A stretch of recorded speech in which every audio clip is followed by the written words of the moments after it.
August 15 ಸ್ವಾತಂತ್ರ್ಯ ದಿನಾಚರಣೆ ಕುರಿತು ಒಂದು ಚಿಕ್ಕವಾದ ಚೊಕ್ಕ ಭಾಷಣ. ವೇದಿಕೆ ಮೇಲೆ ಆಸೀನರಾದ ಗಣ್ಯಮಾನ್ಯರೇ ಹಾಗೂ ನನ್ನ ಶಿಕ್ಷಕ ವೃಂದವೇ ಮತ್ತು ನನ್ನ ಸಹಪಾಠಿಗಳೇ, ಇಂದು ಈ ದಿನವು 2 ವಿಶೇಷತೆಗಳನ್ನು ಹೊಂದಿದೆ. ಮೊದಲನೆಯದು ಸ್ವಾತಂತ್ರ್ಯ ದಿನಾಚರಣೆ, ಎರಡನೆಯದು ವೀರಕೇಸರಿ ಬ್ರಿಟಿಷರಿಗೆ ಸಿಂಹ ಸ್ವಪ್ನವಾಗಿ ರಾಣಿ ಚೆನ್ನಮ್ಮಳ ಬಲಗೈ ಬಂಟನಾದ ಸಂಗೊಳ್ಳಿ ರಾಯಣ್ಣ ಜನಿಸಿದ ದಿನ.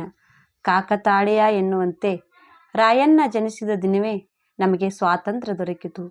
ಅವನು ಮಡಿದ ದಿನವೇ ನಮ್ಮ ದೇಶ ಗಣರಾಜ್ಯವಾಗಿದ್ದು.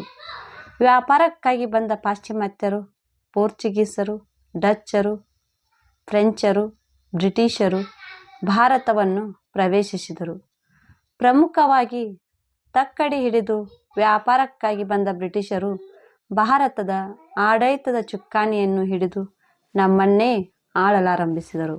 ನಮ್ಮ ರಾಷ್ಟ್ರ ನಾಯಕರು ತಾವು ಅನುಭವಿಸಿದ ನೋವು, ಅವಮಾನಗಳನ್ನು ನಮ್ಮ ಮುಂದಿನ ಪೀಳಿಗೆ ಅನುಭವಿಸಬಾರದೆಂದು ಅಂದೇ ನಿರ್ಧರಿಸಿ ಅಸಹಕಾರ ಚಳವಳಿ, ದಂಡಿ ಸತ್ಯಾಗ್ರಹ, ಭಾರತ ಬಿಟ್ಟು ತೊಲಗಿ ಚಳವಳಿ, ಸಿಪಾಯಿ ದಂಗೆ, ಕಾಲ್ನಡಿಗೆಯಲ್ಲಿ ಭಾರತ ತುಂಬೆಲ್ಲ ಸಂಚರಿಸಿ ಭಾರತೀಯ ಸ್ವಾತಂತ್ರ್ಯ ಸಾಮ್ರಾಜ್ಯದ ಕೋಟೆಯನ್ನು ಕಟ್ಟಿದ ಅನೇಕ ಮಹನೀಯರಲ್ಲಿ ಯುವಕರಿಗೆ ಸ್ಫೂರ್ತಿಯ ಶಿಲೆಯಾಗಿ ನಿಂತು ಯುವ ಶಕ್ತಿಯನ್ನು ಕಟ್ಟಿ ಯುವಕರಿಗೆ ಜಾಗೃತ ಶಕ್ತಿಯನ್ನು ತುಂಬಿದ ಭಗತ್ ಸಿಂಗ್, ಸುಭಾಷ್ ಚಂದ್ರ ಬೋಸ್, ತಿಲಕರು ಪ್ರಮುಖರು.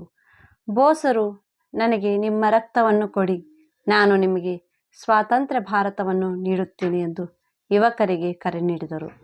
ಹೆತ್ತ ತಾಯಿ ಹೊತ್ತ ನಾಡು ಸ್ವರ್ಗಕ್ಕಿಂತಲೂ ಮಿಗಿಲು ಎಂಬ ನಾಣ್ಣುಡಿಯಂತೆ ನಮ್ಮ ನಾಯಕರು ಈ ದೇಶದ ಸ್ವಾತಂತ್ರ್ಯದ ಹಣತೆಗೆ ತಮ್ಮ ರಕ್ತವನ್ನೇ ತೈಲವನ್ನಾಗಿಸಿ ಸ್ವಾತಂತ್ರ್ಯ ದೀವಟಿಗೆಯನ್ನು ಬೆಳಗಿಸಿದರು. ಸ್ವಾತಂತ್ರ್ಯ ಹಣತೆಯ ಬೆಳಕಿನ ಕೆಳಗೆ ನಾವು ಇಂದು ಬದುಕುತ್ತಿದ್ದೇವೆ. ರಾಷ್ಟ್ರಪಿತ ಮಹಾತ್ಮ ಗಾಂಧೀಜಿಯವರು ಎದುರಾಳಿ ಬ್ರಿಟಿಷರ ಬಂದೂಕಿಗೆ ಬೆದರದೆ ಶಾಂತಿ ಅಹಿಂಸೆಯಿಂದ ಭಾರತವು ಸ್ವಾತಂತ್ರ್ಯಗೊಳ್ಳಲು ಕಾರಣೀಕರ್ತರಾದರು. ನಮ್ಮ ನಾಯಕರಲ್ಲಿದ್ದ ದೇಶಾಭಿಮಾನ ಕೆಚ್ಚದೆ ನಾವು ಅಳವಡಿಸಿಕೊಳ್ಳೋಣ ಎಂದು ಹೇಳುತ್ತಾ ನನ್ನ ಅನಿಸಿಕೆಗೆ ವಿದಾಯ ಹೇಳುತ್ತೇನೆ. ಜೈ ಹಿಂದ್, ವಂದೇ ಮಾತರಂ. ಧನ್ಯವಾದಗಳು. ಇಂತಿ ನಿಮ್ಮ ಲಕ್ಷ್ಮೀ ಬಿದ್ರಿ.